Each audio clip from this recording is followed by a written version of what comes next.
peguei essa revista aqui. Peguei essa revista aqui e nessa revista tem uma coisa que diz assim aqui bem embaixo: a onda do momento é amar a vida.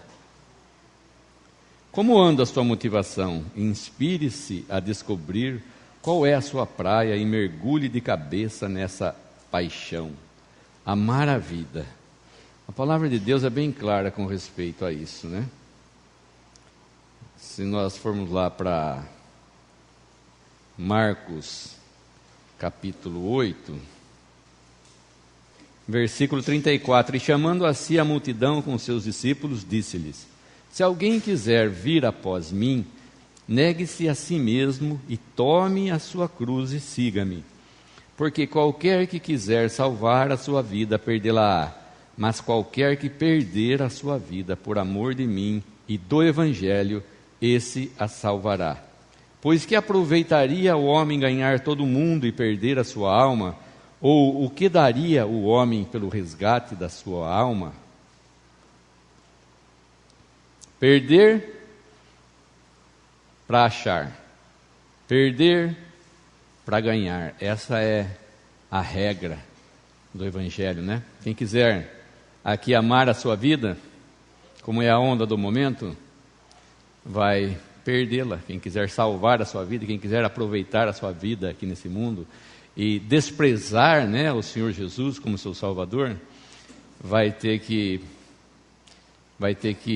já que ele ganhou a dele aqui nesse mundo, vai perder uma glória, uma eternidade ao lado do Senhor Jesus. Mas eu queria falar hoje a respeito de uma coisa. Se eu perguntasse para vocês aqui hoje, o que seria uma coisa que vocês mais queriam aqui nessa vida? Se eu desse para vocês e eu dissesse assim: olha, cada um tem direito de fazer um pedido aqui, uma coisa que ele acha mais importante na vida dele. Cada um tem essa resposta? Cada um o que diria? Uma coisa mais que ele mais desejasse aqui, hoje. Talvez uma pergunta que você desejasse no fundo, querer saber, uma coisa que você gostasse de saber. Na palavra de Deus nós temos várias passagens que nos falam de uma coisa, e todas elas se aplicam a nós.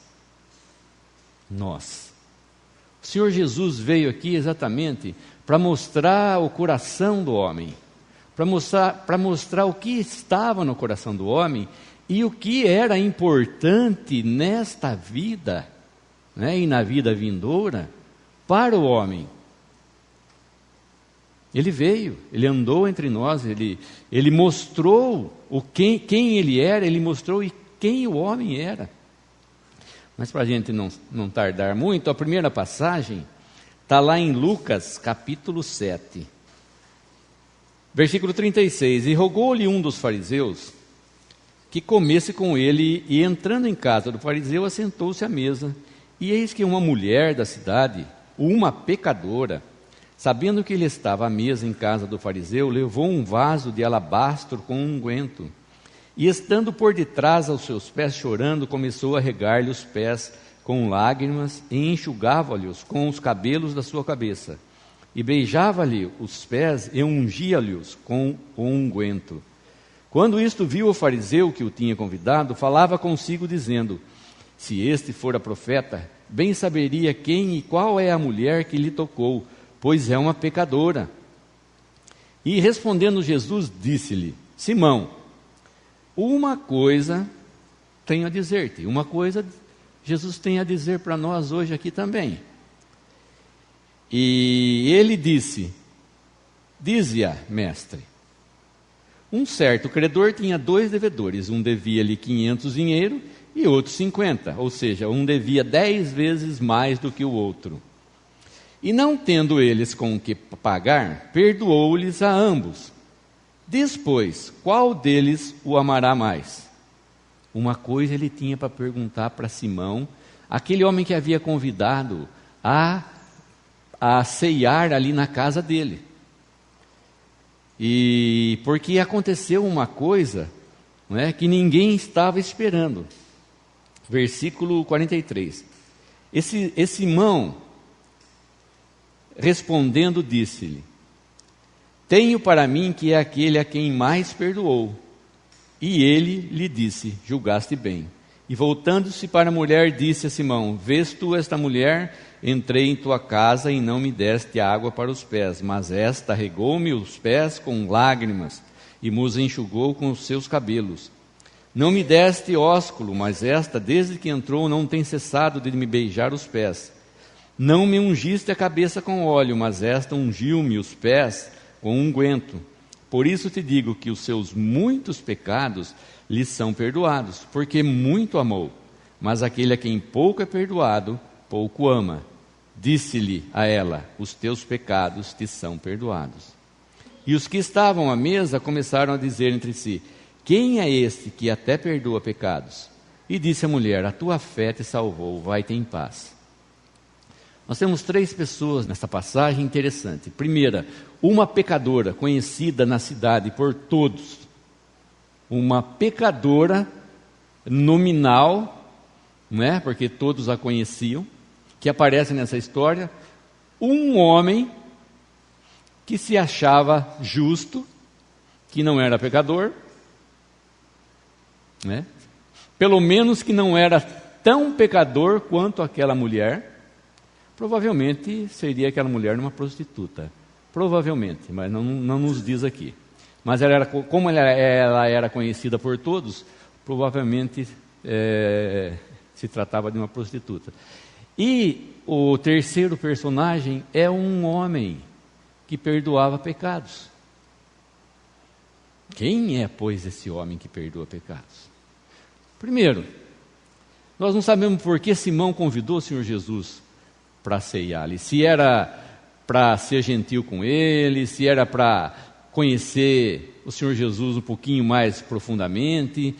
O que nós sabemos é que essa festa, esse jantar, ou essa ceia, ela é interrompida por uma mulher que entra na casa sem pedir autorização e está lá aos pés, por detrás do Senhor Jesus. É uma dos personagens das outras passagens também, que está aos pés do Senhor Jesus, chorando, regando os seus pés com lágrimas e enxugando-os com os cabelos da sua cabeça, como nos fala a palavra.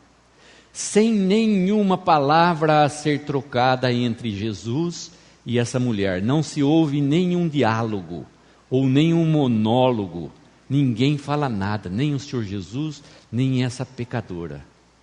O que se passava ali entre os dois?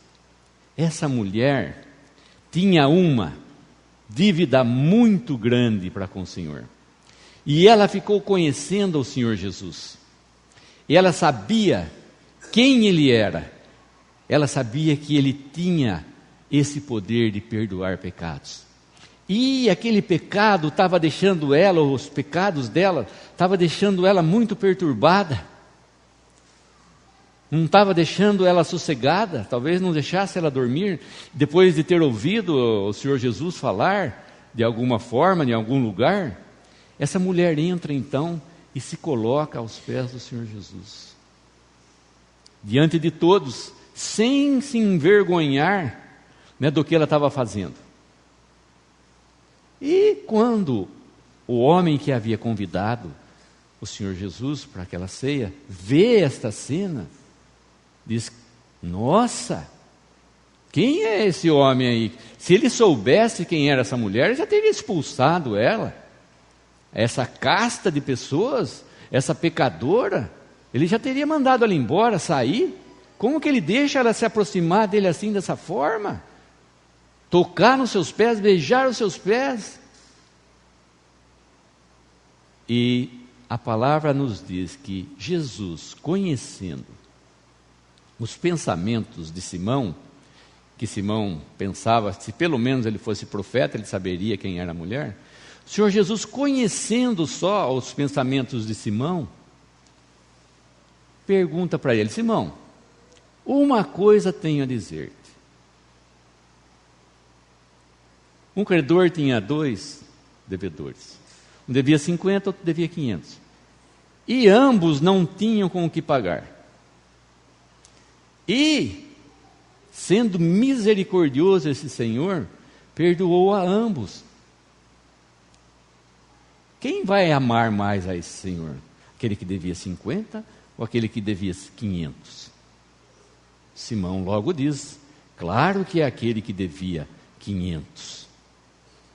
Aqui nos mostra que o pecado é uma dívida nossa para com Deus. O pecado é uma dívida nossa para com Deus. Não importa aqui quantos pecados nós tenhamos cometido. Não importa diante de Deus quantos pecados cada um cometeu. O que importa é nos achegarmos à pessoa exata, à pessoa única que pode perdoar pecados. É nos aproximarmos em graça, em amor, em confiança, sabendo que aquele que estava ali não ia rechaçá-la, não ia expulsá-la, mas pelo contrário, Cristo veio ao mundo para salvar os pecadores. E os homens achavam que ele se misturava com os pecadores. Ele não deveria fazer isso. Ele dizia: os sãos não precisam de médico, mas sim os pecadores. E essa mulher estava lá porque ela precisava do Senhor Jesus. Ela precisava daquele perdão. Ela precisava ouvir aquela palavra. Vai-te em paz, a tua fé te salvou. Claro que não foi aqui nessa passagem. Uma coisa ele tinha para dizer para Simão, que ficasse bem claro para Simão, que ninguém tinha com que pagar. O homem não tem como pagar a sua dívida para com Deus. Seus pecados não têm como ser pagos. E que Simão, embora ele se achasse justo o suficiente, era também devedor, tinha também pecados. E o que moveu aquela mulher a estar ali? O amor do Senhor Jesus. Ela reconhecer que o Senhor Jesus aborrecia o pecado, aborrece o pecado, mas amava o pecador. Assim como ele amava Simão, que o havia convidado. Só que ele queria que Simão reconhecesse, que Simão soubesse isso. Mas a passagem aqui nos mostra que essa mulher então saiu, ela amou bastante. Simão não fez nada, só convidou o Senhor Jesus e não deu nada para ele, não lavou os pés dele, não deu nada, só deu a comida lá para ele. E essa mulher foi e fez muito mais além daquilo que alguém pudesse pensar, né, que alguém faria para aquele homem que estava ali. Foi essa mulher. E o muito amor dela foi expressado, porque ela derramou um unguento valoroso, né, aos pés do Senhor Jesus. E Simão só deu um jantar. Mas o importante aqui não é o quanto nós amamos o Senhor Jesus. O importante é se nós cremos no Senhor Jesus. Porque no final dessa história, essa mulher sai em paz, porque o Senhor Jesus disse: a tua fé te salvou, vai em paz. Não foi o seu muito amor, não foi o unguento que ela derramou, não foi as lágrimas que ela derramou, mas foi a fé dela que a salvou. É a fé que salva, na pessoa certa. Quando nós colocamos o Senhor Jesus como o nosso supremo e o único objeto de fé, nós temos o quê? Nós temos aqui a paz, nós conseguimos a paz das nossas almas. Nós cantamos, o mundo não pode nos satisfazer. Aquela mulher já estava cansada do mundo. Ela estava cansada do mundo, ela viu na pessoa de Cristo aquele que podia o quê? Dar paz para ela. Ela saiu realmente em paz. E o fariseu como ficou? Não sabemos. Se realmente depois ele creu no Senhor Jesus, né? Ele viu que ele realmente era mais do que um profeta. Porque quem é que no mundo pode... Eles ficaram perguntando, quem é que no mundo pode pagar, perdoar pecados? Um homem? Sim, um homem pagou os nossos pecados, foi até a cruz e derramou o seu sangue precioso para que nós agora pudéssemos ter paz com Deus e pudéssemos ter a paz de Deus também. Mas podemos pular para uma outra história. Está lá em Marcos capítulo 10, versículo 17. E pondo-se a caminho, o Senhor Jesus, correu para ele um homem, o qual se ajoelhou diante dele e ele perguntou: Bom mestre, que farei para herdar a vida eterna? E Jesus lhe disse: Por que me chamas bom? Ninguém é bom senão um, que é Deus. Tu sabes os mandamentos: não adulterarás, não matarás, não furtarás, não dirás falsos testemunhos, não defraudarás alguém, honra teu pai e a tua mãe. Ele, porém, respondendo, lhe disse: Mestre, tudo isso guardei desde a minha mocidade. E Jesus, olhando para ele, o amou e lhe disse: Falta-te uma coisa. Vai, vende tudo quanto tens, dá-o aos pobres, toma a tua cruz. Talvez vocês não tenham nessa passagem nas suas Bíblias aí. E terás um tesouro no céu, e vem e segue-me. Mas ele, pesaroso dessa palavra, retirou-se triste, porque possuía muitas propriedades. Na verdade, o Senhor Jesus está respondendo aqui para ele uma pergunta que ele fez lá em Mateus 19, capítulo 20, né? O que me falta ainda? Ele pergunta para Jesus. Tudo isso tenho feito. Tenho cumprido a lei, tenho sido bom. Ele vê que, o Senhor Jesus vê que ele, quando avista o Senhor Jesus, vai e se ajoelha diante dele. E lhe diz: Bom mestre. Reconheceu nele um mestre, mas ele não era um simples mestre, ele era Deus. Né? Se ele dissesse bom Deus, era a palavra que ele deveria ter usado aqui é bom Deus, porque ele era Deus feito homem. Que farei para herdar a vida eterna? Jesus lhe disse: sabes os mandamentos? E ele disse: tenho feito isso desde a minha mocidade. E Jesus, olhando para ele, versículo 21, o amou e lhe disse: falta-te uma coisa. Falta-te uma coisa. Uma coisa é muito. Uma coisa pode ser tudo. Nesse caso aqui, uma coisa significava tudo.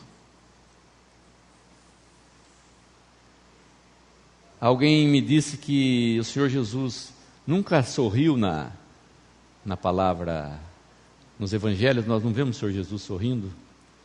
Mas nós vemos aqui o Senhor Jesus olhando para esse jovem e amando. Ele disse: falta-te uma coisa. O Senhor Jesus, olhando para esse jovem e amando, disse assim para ele, como se dissesse assim: eu ainda não ganhei teu coração. Esse jovem era muito rico, ele possuía muitas propriedades. E o Senhor Jesus aqui coloca ele num teste. Falta-te uma coisa só era importante. Era a pessoa que estava diante dele, era o próprio Senhor Jesus.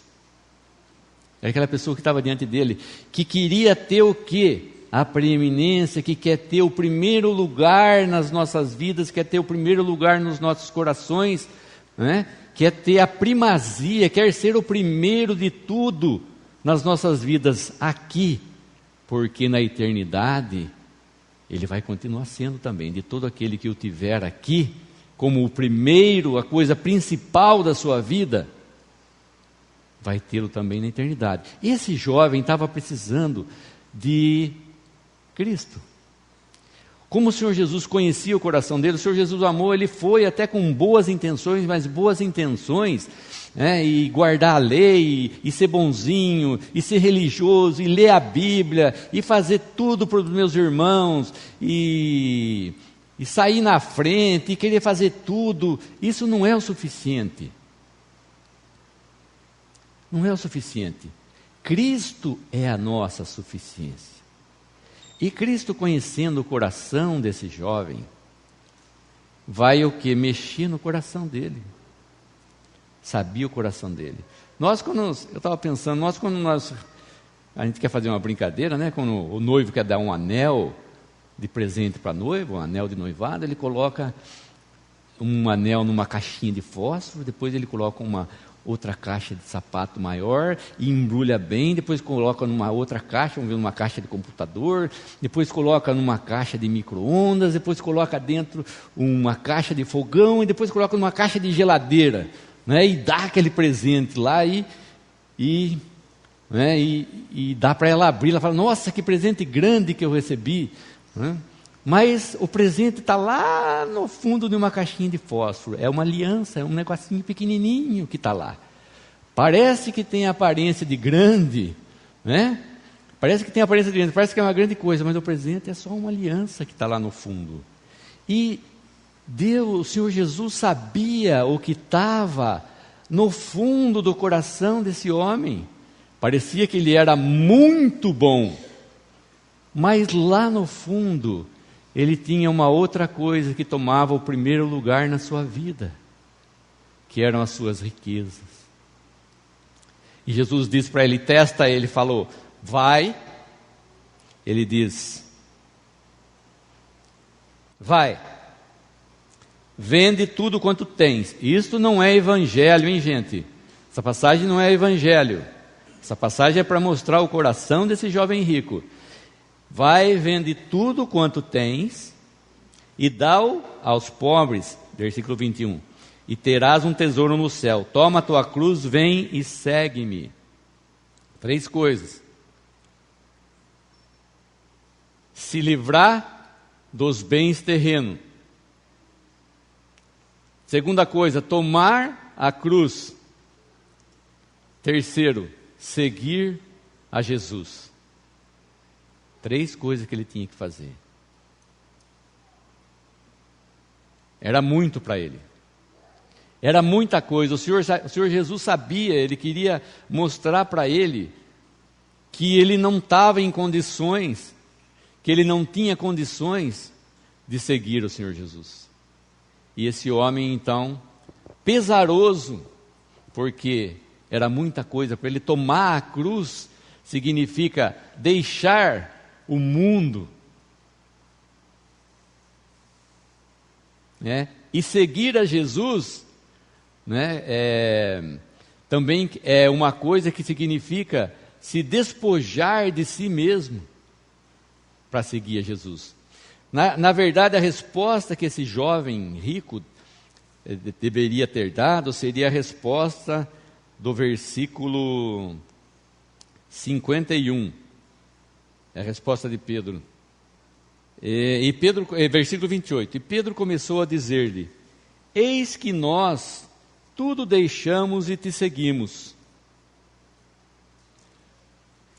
Essa era o que o Senhor Jesus, né? O que o jovem rico poderia ter dito. Eu deixei tudo agora, Senhor, para te seguir. Nós vemos várias passagens que o Senhor Jesus pede para que as pessoas o sigam, né? Levi, por exemplo, vem, segue-me, sem demandar nenhuma outra coisa, simplesmente segue-me. A passagem do homem que tinha que enterrar seu pai, e o Senhor Jesus disse, vem, segue-me, deixa os mortos que enterrem seus mortos, né?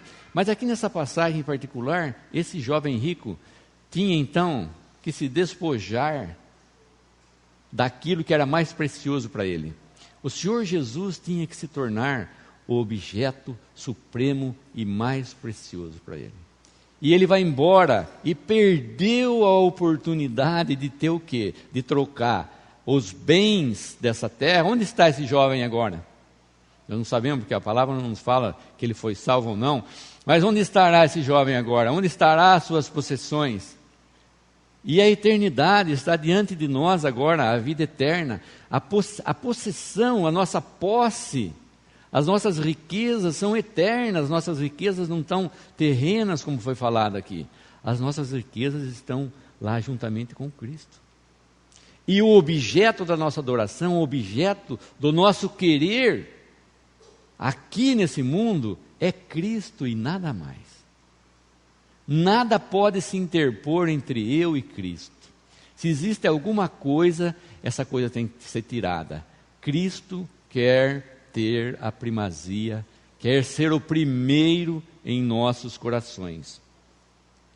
Depois, Lucas, capítulo 10. Lucas 10, 38. E aconteceu que, indo eles de caminho, entrou numa aldeia, e certa mulher, por nome Marta, o recebeu em sua casa. E tinha esta uma irmã chamada Maria, a qual, assentando-se também aos pés de Jesus, ouvia sua palavra. Marta, porém, andava distraída em muitos serviços. E aproximando-se, disse: Senhor, não se te dá que a minha irmã me deixe servir só? Diz-lhe que me ajude. E respondendo Jesus, disse-lhe: Marta, Marta, estás ansiosa e afadigada com muitas coisas, mas uma só é necessária. Maria escolheu a boa parte, a qual não lhe será tirada. Nós vimos a primeira passagem: Simão, uma coisa tenho a dizer-te. Você é pecador e você é devedor também. Nós vimos a primeira passagem que nós lemos, né? E que ele amou pouco, e aquela pecadora amou bastante e saiu perdoada de lá. E o Senhor Jesus diz para nós a mesma coisa. E na segunda passagem, então, uma coisa te falta para o jovem rico. E nessa passagem, uma coisa é importante. O Senhor Jesus disse para Marta: estás ansiosa e fadigada com muitas coisas, para lá e para cá, mas uma só é necessária. Uma coisa só é necessária.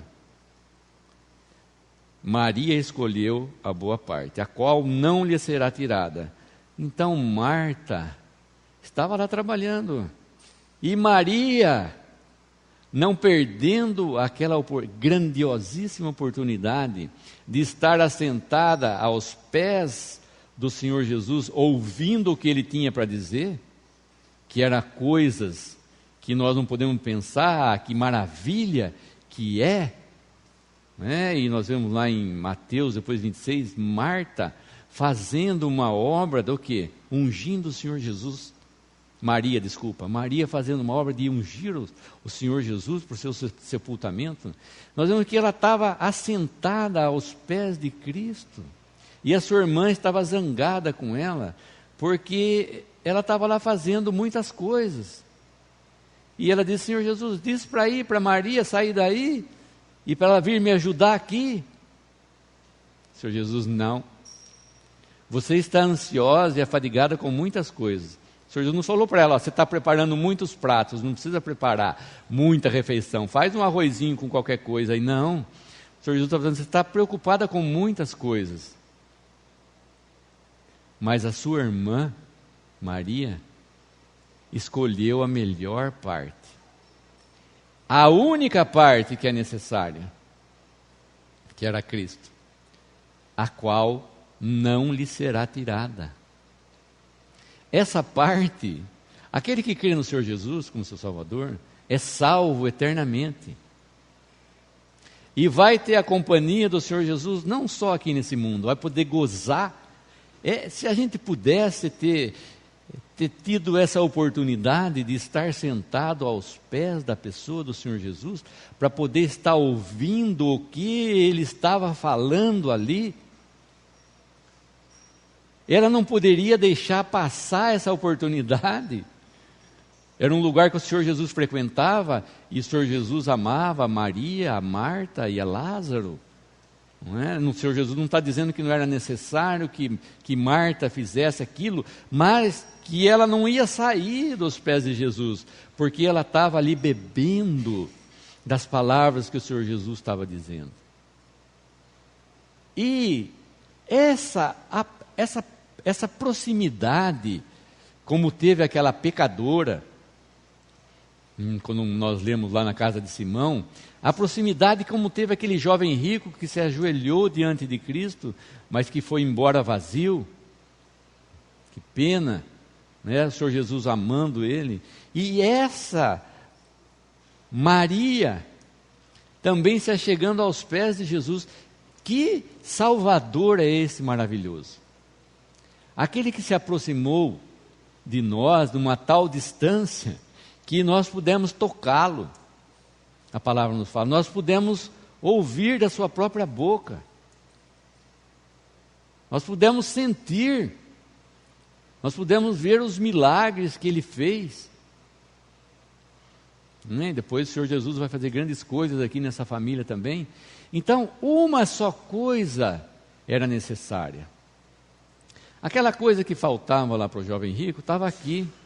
O que Marta estava fazendo, uma coisa era necessária, e ela havia escolhido a melhor parte. A melhor parte não era riquezas. A melhor parte não é trabalhar para o Senhor. A melhor parte, como eu já disse, não é estar nas reuniões. A melhor parte não é ler a Bíblia. A melhor parte não é sair falando do Senhor Jesus. A melhor parte é Cristo. A melhor parte é a própria pessoa do Senhor Jesus, como o nosso Supremo, não é? Supremo Senhor, não é? Que tem, como eu já disse, a primazia em todas as coisas da nossa vida. É isso que Ele quer ter. Por quê? Porque isso tem um peso eterno. A nossa salvação, a salvação das nossas almas, tem um peso eterno. É o que vai entrar, vai começar aqui e não vai terminar mais. Não é? A nossa vida não é uma simples vida que não tem começo e não tem fim de dias. Não é? A nossa vida é uma vida que vem de Deus. É uma vida cuja origem é o próprio Deus. Cristo tinha a vida e Ele podia dar essa vida. E é isso que Ele quer nos comunicar vida e vida eterna. E está dizendo para o homem que é importante o quê? Ele é importante. Ele quer ser importante para o homem porque o homem precisa dele. E Ele não quer que o homem saia. Ele não quer que ninguém saia de mãos vazias aqui. Ele quer que todo mundo saia de mãos cheias. Todo mundo saia contente de ter ouvido as suas palavras, de ter bebido, né, das palavras que saem da sua boca, de ter a certeza de que seus pecados foram perdoados quando Ele morreu ali na cruz, quando Ele derramou o seu sangue e pagou o preço que era para que nós pagássemos. E como nós lemos lá, nós não tínhamos como pagar. E Deus, sendo misericordioso, perdoou-nos. Agora Ele só quer o quê? Um reconhecimento. Como Ele reconheceu, aquela pecadora reconheceu que Ele era o único que podia perdoar pecados. Deus quer esse reconhecimento agora. Aquele que crê, aquele que recebe a Cristo como sendo o enviado de Deus para fazer essa obra de pagar os nossos pecados, de expiar os nossos pecados, é aquele que Ele enviou, é aquele que morreu e ressuscitou e está sentado agora à direita de Deus na glória. É nisso que nós temos que crer, é nisso que Deus quer que nós creiamos, quer que todos os homens se salvem e que cheguem ao conhecimento da verdade. A verdade é Cristo, a própria verdade é Cristo. Estava diante de todas essas pessoas, né, numa proximidade tal que eles podiam tocá-las. Agora em João, capítulo 9, desculpa. João 9. Essa história aqui, nós não vamos ler toda, mas é um homem que havia nascido cego. Um homem que havia nascido cego. E o Senhor Jesus curou esse cego de nascença. Como nos explicou já o Lineu, que é oftalmologista, uma pessoa cega de nascença, você não faz ela enxergar mais. Por quê? Porque na parte da infância é que vai se formando no seu cérebro as imagens, as cores, e ela vai aprendendo desde criança, então, as cores, através da visão. E um homem já velho, já cresceu, o cérebro dele já cresceu, ele não consegue mais, não tem um milagre, né, aqui nesse mundo, uma cirurgia que possa fazer um homem cego de nascença enxergar novamente. E o Senhor Jesus cura, então, esse jovem, que estava lá no templo, todo mundo sabia que ele era cego. Podemos começar lendo versículo 18. Versículo 17. Tornaram, pois, a dizer ao cego: Tu, que dizes daquele que te abriu os olhos? E ele respondeu: que é profeta. Os judeus, porém, não creram que ele tivesse sido cego e que agora visse, enquanto não chamaram os pais do que agora via. E perguntaram-lhes, dizendo: É este o vosso filho, que vós dizeis ter nascido cego? Como, pois, vê agora? Seus pais lhes responderam e disseram: Sabemos que este é nosso filho e que nasceu cego, mas como agora vê, não sabemos. Ou quem lhe tem aberto os olhos, não sabemos. Tem idade, perguntai-lhe a ele mesmo, e ele falará por si mesmo.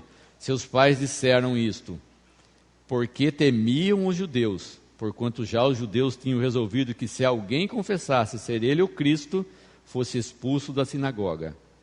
Por isso é que seus pais disseram: tem idade, perguntai-lhe a ele mesmo. Chamaram, pois, o cego, né, o menino cego, pela segunda vez o homem que tinha sido cego, e disseram-lhe: dá glória a Deus, nós sabemos que esse homem é pecador. Respondeu-lhe, pois, o cego, e disse: se é pecador, não sei. Uma coisa sei, é que havendo eu sido cego, agora vejo.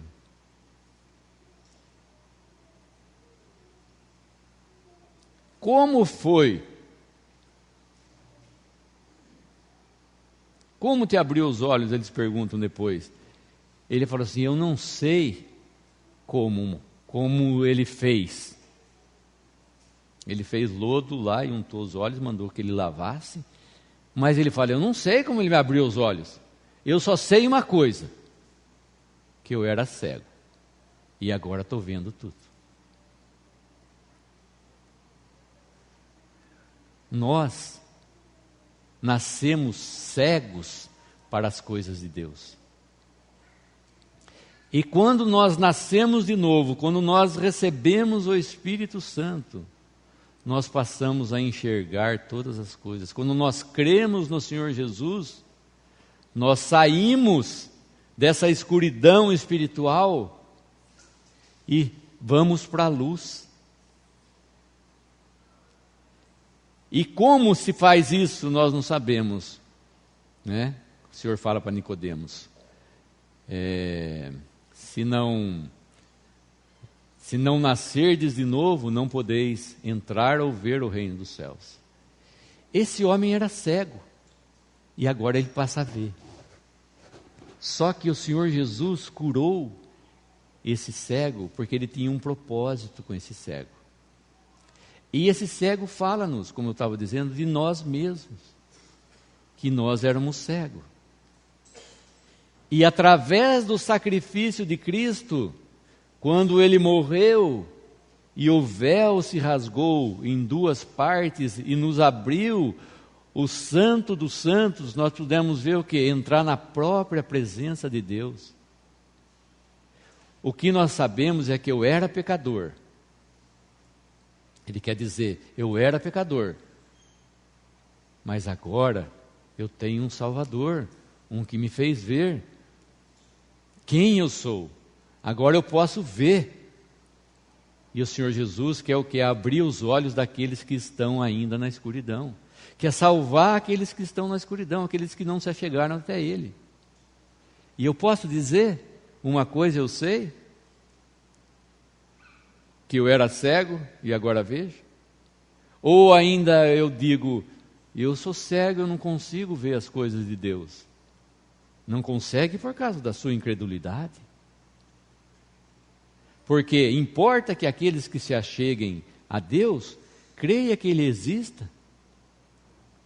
Crê nesse sacrifício de 2000 anos atrás. E o Senhor Jesus vai se revelar a esse cego também. Versículo 35. Jesus ouviu que o tinham expulsado e, encontrando-o, disse-lhe: crês tu no Filho de Deus? Ele respondeu e disse: quem é ele, Senhor, para que nele creia? E Jesus lhe disse: tu já o tens visto, e é aquele que fala contigo.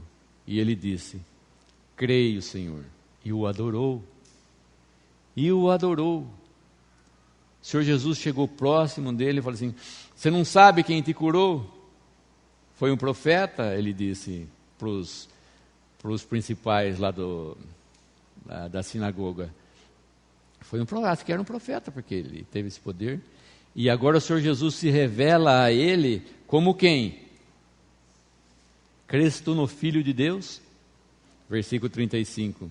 Ele falou assim: quem é ele, Senhor, para que eu creia? Sou eu. Tu já o tens visto, e é aquele que fala contigo. Ele disse: creio, Senhor, e o adorou. Próximo, bem próximo, e o adorou. Adorou significa se prostrar diante dele. Quem é ele? Quem é o meu Salvador, para que eu me achegue a ele? Quem é aquele que pode pagar os meus pecados, para que eu possa adorá-lo? Como aquela pecadora lá no início fez.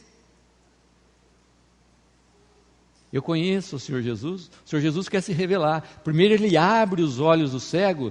Depois, a hora que o expulsam da sinagoga, ele vai lá e traz o cego para perto de si e diz: tu já o tens visto. E é o que fala contigo. E nem na primeira passagem o Senhor desprezou a adoração da pecadora, e nem aqui ele desprezou a adoração do cego. Porque ele é digno de toda adoração. Ele é digno de todo o que louvor. Ele é digno de toda a glória, porque ele deu a sua vida para que nós pudéssemos nos achegar a Deus, para que nós tivéssemos essa proximidade de Deus. Se fez carne, era um homem e era Deus. Quem é, Senhor, para que eu adore? Essa palavra adorar, nós temos que tomar cuidado quando a gente usa ela, porque adorar só a Deus, né? Nós podemos gostar muito de uma coisa, nós podemos amar uma coisa, mas adorar só a Deus. E em Filipenses, capítulo 3, vamos ler do capítulo 3, versículo 7, ele nos fala da história de Paulo aqui. Quem era Paulo? Ele vai falar de uma coisa também. Capítulo 3, versículo 7. Mas o que para mim era ganho, reputei-o perda por Cristo. Aqui é o contrário, é exatamente o que o jovem rico, lá da segunda passagem que nós lemos, deveria ter feito. Nós vamos encontrar aqui em Paulo todas as qualidades que o jovem rico deveria ter tido, ou todas as ações que o jovem rico deveria ter feito lá naquela passagem. Versículo 7, Filipenses 3,7. Mas o que para mim era ganho, reputei-o perda por Cristo.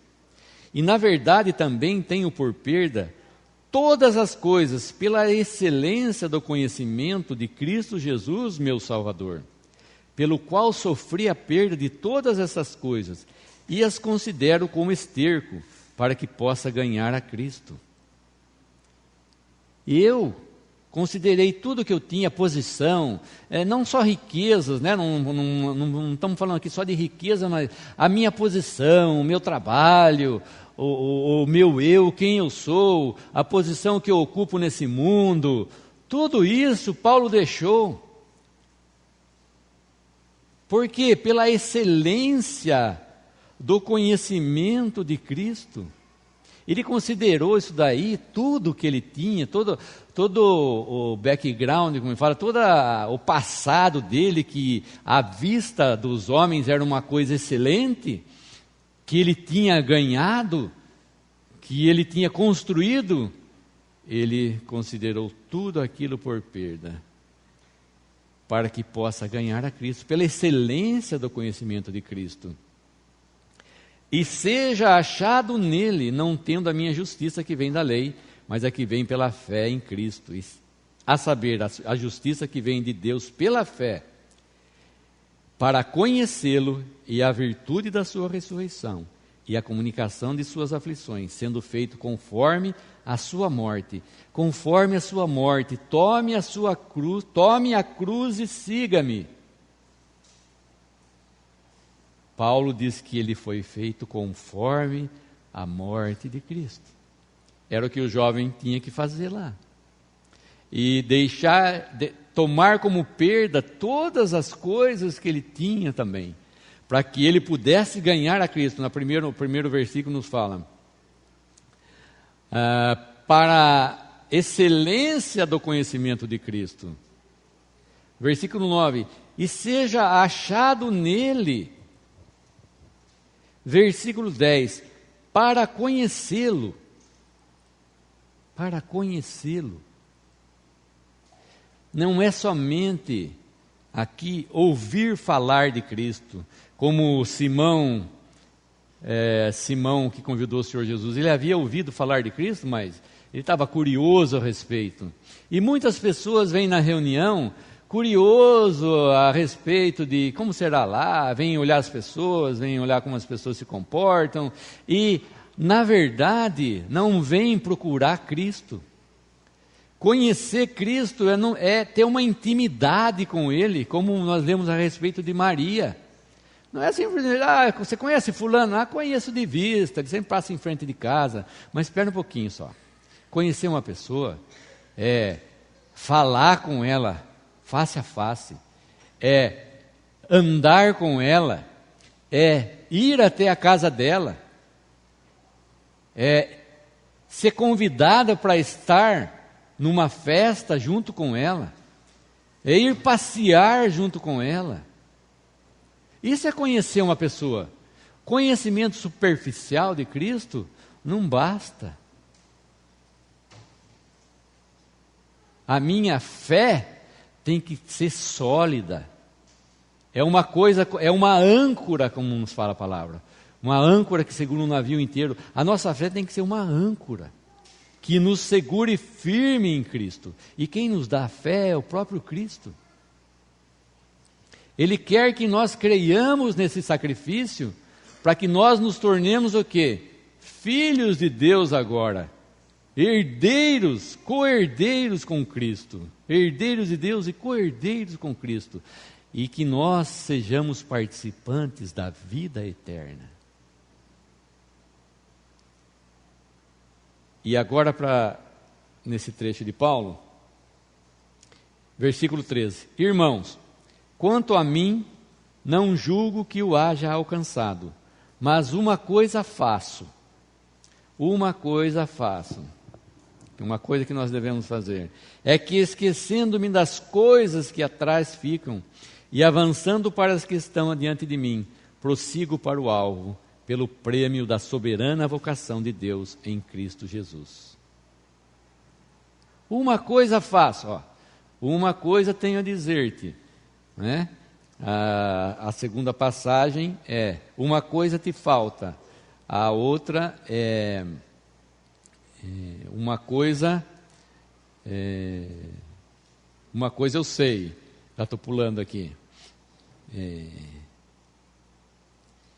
Uma coisa é importante, que é a de Maria. Uma coisa sei, que é o cego. Uma coisa faço, que é o Paulo, que é deixando as coisas que para trás ficam. Tudo aquilo que eu julgava na minha vida que era importante para mim, agora que eu conheço a Cristo, aquilo lá para mim é considerado como esterco. Prossigo agora o quê? Para o alvo. Qual era o alvo dele?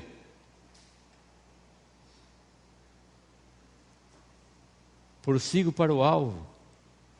O nosso alvo é Cristo na glória. É estar com Cristo na glória. E é o que Ele queria. E é o que Cristo quer que todos nós estejamos. Cristo quer ter muitos filhos na glória. E você quer ser um dele? Você quer receber essa salvação? Você quer ter esse Senhor? Você quer se despojar de tudo? Não estou falando que nós temos que largar tudo, amanhã nós vamos sair correndo atrás de Jesus, não é isso. É ter que Cristo tenha a primazia, seja soberano, seja o único em nosso coração, tenha o primeiro lugar em nosso coração. Para terminar agora, 2 Pedro 3, versículo 8. Mas, amados, não ignoreis uma coisa, que um dia para o Senhor é como 1000 anos, e 1000 anos como um dia. O Senhor não retarda a sua promessa, ainda que alguns a tenham por tardia, mas é longânimo para convosco, não querendo que alguns se percam, senão que todos venham a arrepender-se.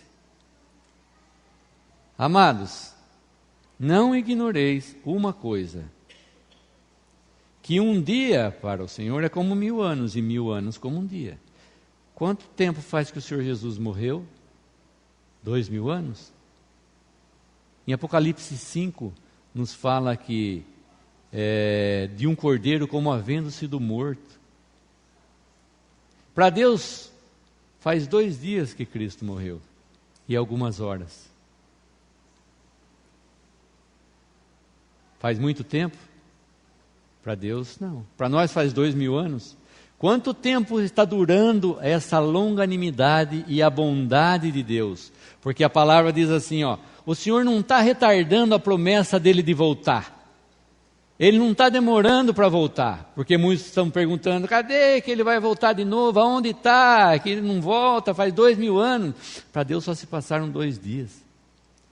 E a palavra fala assim, Ele é longânimo para convosco, não querendo que alguns se percam, senão que todos venham a arrepender-se. Deus está esperando, na sua misericórdia de todo esse tempo, que você se arrependa.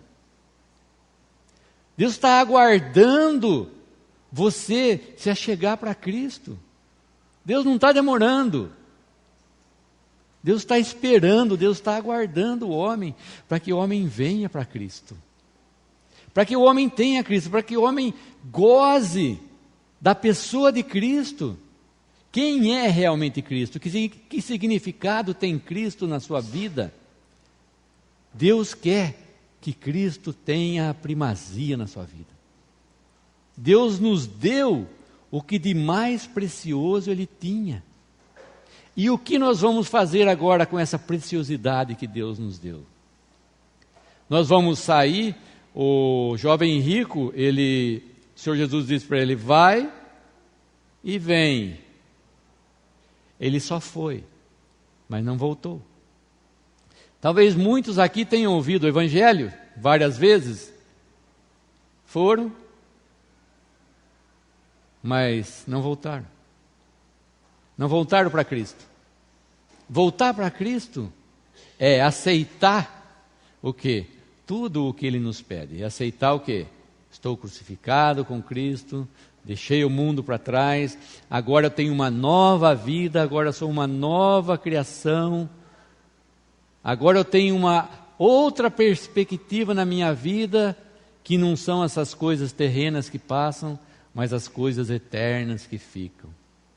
Por isso, então, não ignoreis uma coisa, que Deus, na sua misericórdia, está esperando que você se arrependa.